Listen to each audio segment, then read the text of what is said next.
जय माता दी। राधे राधे। गुप्त नवरात्र की कथा यात्रा में आप सभी का स्वागत है। माघ गुप्त नवरात्रि अपने समापन की ओर आगे बढ़ रहा है और उसके 9वें दिन यानी आज के दिन 10 महाविद्याओं में से एक मां मातंगी की पूजा और उपासना की जाती है।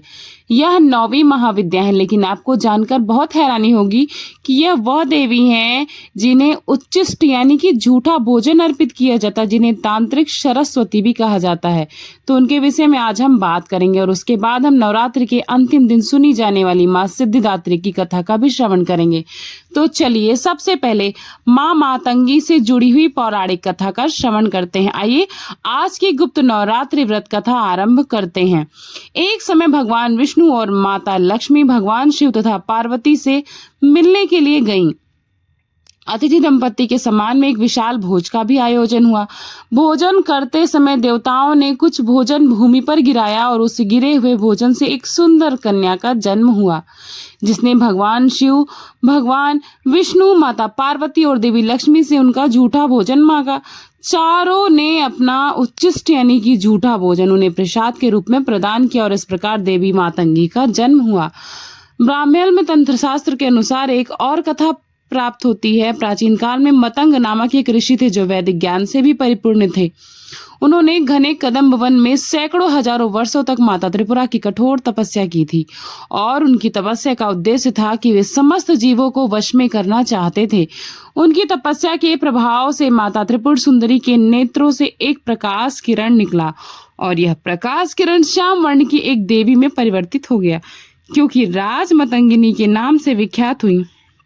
मां मातंगी विशिष्ट रूप से दूषित और अशुद्धता से जुड़ी हुई देवी मानी जाती हैं। वे उच्चिष्ट का अवतार मानी जाती हैं, यानी इसलिए उन्हें कई स्थानों पर उच्चिष्ट चंडालिनी और उच्चिष्ट मातंगिनी के नाम से भी जाना जाता है। उन्हें अछूत वर्णित किया जाता है और उन्हें उनके आशीर्वाद प्राप्त करने के लिए उच्चिष्ट यानी जूठा आंशिक रूप से खाया हुआ भोजन अर्पित किया जाता है।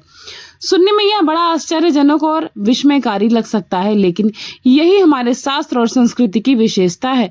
नारद पंचरत्न के 12वें अध्याय में भगवान शिव को चांडाल और माता पार्वती को उच्चिष्ट चांडाली यानी कि देवी मातंगी के रूप में वर्णित किया गया है। मातंगी का वर्ण पन्ने के समान हरा है। वे लाल वस्त्र और स्वर्ण आभूषण धारण करती हैं। स्वर्ण आसन पर विराजमान रहती। उनकी 4 भुजाओं में पास, खड्ग, अंकुश और गदा है। राजा मातंगी रूप में उन्हें वीणा और तोते के साथ चित्रित किया जाता है। उनकी 8 शक्तियां हैं: रति, प्रीति, मनोभाव, क्रिया, क्षुधा, अनंग, कुसुम, अनंग, मदन और मदन लसा। कहा जाता है कि मां मातंगी की साधना करने से वाक सिद्धि यानी कि वाणी की सिद्धि प्राप्त होती है।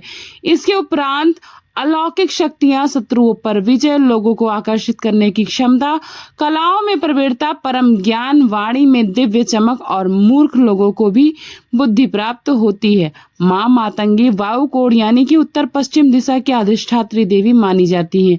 उनकी जयंती वैशाख शुक्ल तृतीया के दिन मनाई जाती है और ब्रह्मांड में तंत्र, पुरुषाण मंत्र, इन सब में उनकी विस्तृत महिमा का वर्णन पाया जाता। तो यह थी आज की गुप्त नवरात्रि की 9वें दिन मां मातंगी से जुड़ी हुई पौराणिक कथा। आइए अब हम मां सिद्धिदात्री की पौराणिक कथा का श्रवण करते हैं। मां दुर्गा के सिद्धिदात्री स्वरूप का पौराणिक कथा का प्रमाण हमें शिव पुराण और देवी भागवत से मिलता है। देवी पुराण के अनुसार भगवान शिव ने मां सिद्धिदात्री की कृपा से ही सिद्धियों को प्राप्त किया था और देवी की कृपा से भगवान शिव का आधा शरीर देवी हुआ था और आधा शरीर नर, इसीलिए वो अर्धनारीश्वर भी कहलाए थे। जब माता कुष्मांडा के रूप से मां दुर्गा ने इस ब्रह्मांड की रचना की तो उन्होंने अपना सभी सिद्धियां यानी कि 8 प्रमुख सिद्धियां और 10 गौड़ सिद्धियां त्रिदेव ब्रह्मा, विष्णु और महेश को प्रदान की थी। ब्रह्मा जी और भगवान श्री हरि विष्णु को प्रमुख 8 महासिद्धियां दी, जिसे अष्ट सिद्धि भी कहते हैं, और महादेव को 8 महासिद्धि और 10 गौड़ सिद्धियां यानी 18 सिद्धियां प्रदान की थी। इस प्रकार त्रिदेव की सभी सिद्धियां प्रदान करने के कारण मां दुर्गा को सिद्धिदात्री देवी कहा जाता है और नवरात्रि के 9वें दिन उनकी पूजा भी की जाती है। आइए अब देखते हैं कि मां सिद्धिदात्री की पूजा आराधना कैसे करें। तो शारदीय नवरात्रि के 9वें दिवस यानी कि अंतिम दिन पर ब्रह्म मुहूर्त में उठकर स्नान इत्यादि से स्वच्छ होकर स्वच्छ वस्त्र धारण करें। गंगा जल या गौमूत्र से घर को शुद्ध करें। अब कलश पूजन करें। देवी सिद्धिदात्री का ध्यान करें। माँ का सिंदूर, अक्षत, रोली, श्वेत पुष्प इत्यादि से पूजन करें।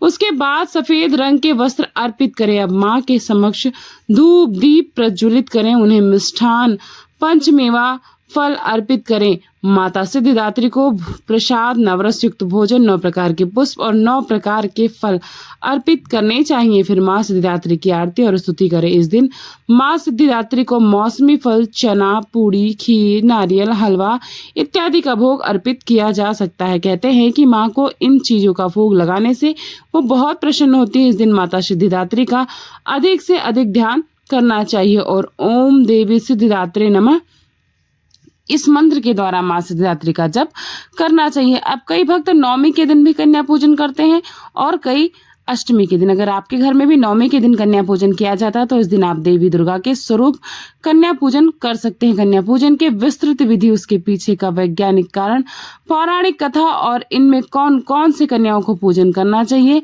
इसके ऊपर जानकारी चाहिए तो आप कमेंट बॉक्स में बता दीजिएगा। नवमी के इस दिन यज्ञ और हवन भी विशेष महत्व रखता है, इसीलिए अगर संभव हो तो आप अपने घर में आसपास के सभी लोग मिलकर छोटा सा हवन कर सकते हैं।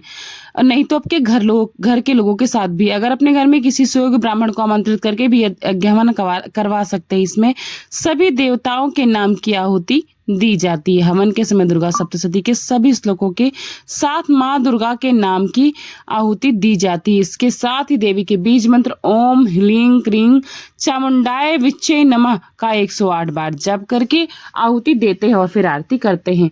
हवन के भस्म को भी आप अपने मस्तक पर लगा सकते हैं क्योंकि वह शुद्धि का प्रतीक होता है, जिससे हमारे मन के अंदर छुपे सभी दुर्गुण रूपी दानों का नाश होता है और हमारे मन में शुद्धि का वास होता है। फिर माँ को अपने परिवार के सुख, समृद्धि और स्वास्थ्य के लिए प्रार्थना करें। माँ का आशीर्वाद लेते हुए कन्या पूजन शुरू करें। माँ सिद्धिदात्री को भोग में हलवा, खीर, चना अर्पित करना विशेष लाभदायक माना जाता है। कन्याओं के साथ एक बटुक भैरव भी रखते हैं। तत्पश्चात अपनी नवरात्रि का उपवास का पारण करें। कन्या पूजन करने से माता की विशेष कृपा प्राप्त होती है और घर के सदस्यों की उन्नति होती है। नवरात्र में 9 दुर्गा के 9 स्वरूप की पूजा आराधना करते हुए माँ सिद्धिदात्री की उपासना पूर्ण करने के बाद व्यक्ति की लौकिक परलौकिक हर प्रकार की कामनाओं की पूर्ति हो जाती है।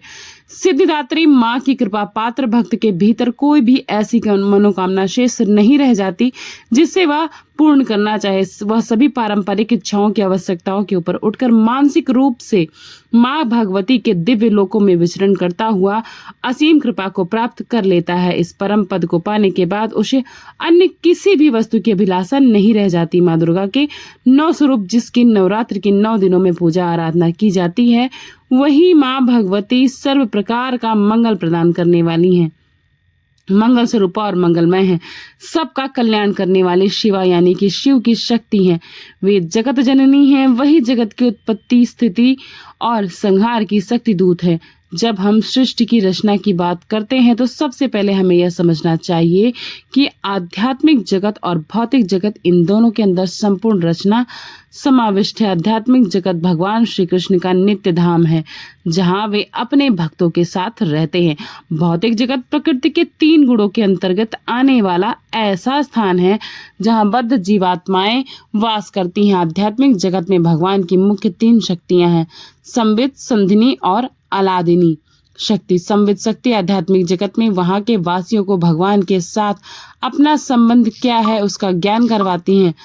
संधिनी शक्ति आध्यात्मिक जगत को वैविध्यपूर्ण बनाती हैं जिससे कि भगवान अपने दिव्य लीलाओं के द्वारा अपने भक्तों को आनंद प्रदान कर सके। और अलादिनी शक्ति भगवान को असीमित सर्वोच्च आनंद प्रदान करने का कार्य करती हैं। अलादिनी शक्ति स्वयं राधा रानी है और उनसे अधिक आनंद भगवान श्री कृष्ण को और कोई नहीं दे सकता है। इसीलिए राधा रानी को मदन मोहन की मोहिनी भी कहा जाता है, यानी कि जो मदन को भी मोहने वाली हैं, श्री कृष्ण हैं, उनको भी वे आकर्षित करती हैं।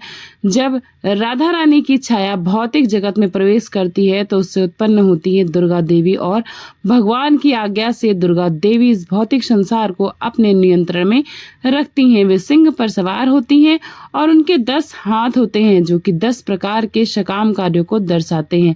वे अपने इन हाथों में 20 आयुध धारण करती है और उनके एक हाथ में उन्होंने सर्प धारण किया हुआ है जो कि सदैव नष्ट हो रहे काल को दर्शाता है। चलिए अब देखते हैं कि माँ दुर्गा देवी के आखिर कार्य कौन सा करती हैं, तो उन्हें समझाने के लिए हम एक उदाहरण लेते हैं।